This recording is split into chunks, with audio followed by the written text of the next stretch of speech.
منافقانو کې دوه حسرتونو یا خو ډومبه خو بدی جهاد د پاره تللنا نو د جهاد نو بس چل ول باندې پاتې شو او دویم دا چې کله به د جهاد نه پاتې شو نو دا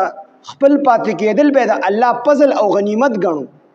موږ شکر د چې پاتې شو کو چې موږ په جهاد کې تللی وي دا پاتې کېدل چې دی پاتې کېدل زموږ د پاره دا د الله انعام دی په موږ باندې کو موږ هم د مسلمانانو سره تللی وي موږ هم الته قتل شي نو به خو په جهاد لکه منافقان تلنه په چل ول بیزان پاتې کو او چې پاتې بشو او مسلمانانو د شکست او شو نو دی بیا خوشاله دل ودا د الله په موږ باندې انعام او جهاد لانو دا دوه نو دی کې الله پاک جل شانه منافقینو ته زجر دی منافقینو ته چې وان منکم او بشک بعض لتاسنا لمن ها سوکتی یعنی بعض لتاسنا کم منافقان چې په مسلمانانو کې لمن ها سوکتی یوبت ان چې دوی خامخه پاتې کېږي د جهاد نه فإن أصابتكم پس کو شری ورسیږي تاسو ته مصیبت ته ورسیږي مصیبت څه مطلب چې تاسو باندې کافرانو غالب شي لکه څنګه چې په جنگ احد کې مسلمانانو ته تکلیف رسیدلو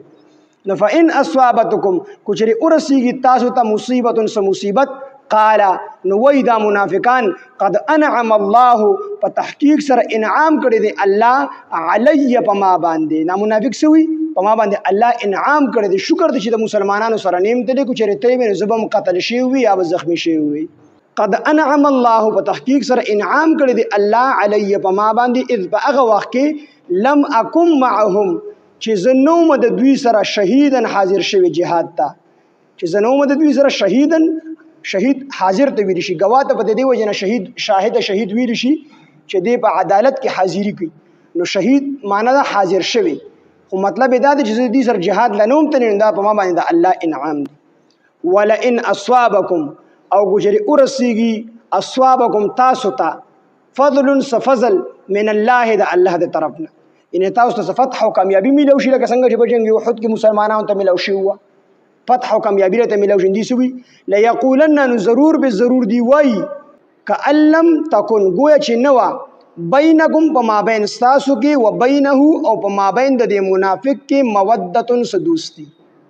چې کله د مسلمانانو ته د خیر خبره ورسی فتح او کامیابی وته الله ورکی مالی غنیمت وته الله ورکی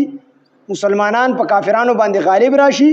نو دا کافر د منافق تخلین د الفاظ وزي چې د پسړه کې کم منافقت نو هغه د خبرو نه ظاهري دی بیا څه خبره کوي دی بیا د خبره کوي لکه چې د مسلمانانو او د منافق په منځ کې د سره دوستی او تعلق اړوون نو حقیقت کې خو تعلق نشته دی خو ظاهري تور د منافقان خو په مسلمانانو کې پاتې کېږي مسلمانانو دوی موږ تاسو ملګری یو کنده خبري خو کوي کنه نو دی بیا د خبرې کوي چې گویا د منافق ته د مسلمانانو سره دوستی او تعلق اړوونه نو دې څه خبره کوي کأن لم تکن گویا چې نو بینکم په مابین تاسو کې یعنی مسلمانانو کې و بینه په مابین د منافق کې مودتن سدوستی څه خبره کوي دی وی یا لیتنی کنتو کاش چې زوی معهم د مسلمانانو سره معهم د دوی سره فافوزا نو زب کامیاب شي وي فوزا عظیما په کامیابی لوی سره چې کله مسلمانانو ته تکلیف ورسېږي په خوشحاليږي په ما د الله انعام دي چې مسلمانانو سره jihad لنیم تلي زګه کوزتلې نو ماته هم تکلیف را رسېدلو او چې کله دې ته فتح او کامیابی ورسي نو دی بیا او دی په کینی دی خو ځان په چل ولې پاتې کړي نو دی سوي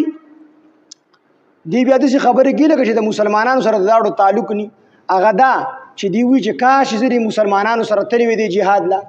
نو فافوز فوزا عظیما نو زب کامیاب شي په کامیابی لوی سره فافوز فوزا عظیما نو دی وی زب کامیاب شي په کامیابی لوی سره نو دا منافق دی کامیابی دی لوی کامیابی څه ته وی دی په مسلمانانو اریان نه دی چې مسلمانانو سره تلوي مسلمانانو سره می امداد کړی وي د مسلمانانو حوصله اوچته شي وي مسلمانانو سره مدد کړي دا پروا نشته دی بلکې دی لوی کامیابی دی چې مسلمانانو ته مالی غنیمت ملو شوی دی سامانونه او پیسې وغیرہ په دې کې به زمای څه شي و دې د لوی کامیابی وي دا منافق دی وی زبم د دې پشان کامیاب شي مونږ دې کامیابی څه ته وي د دنیا د مالی غنیمت ته د کامیابی وي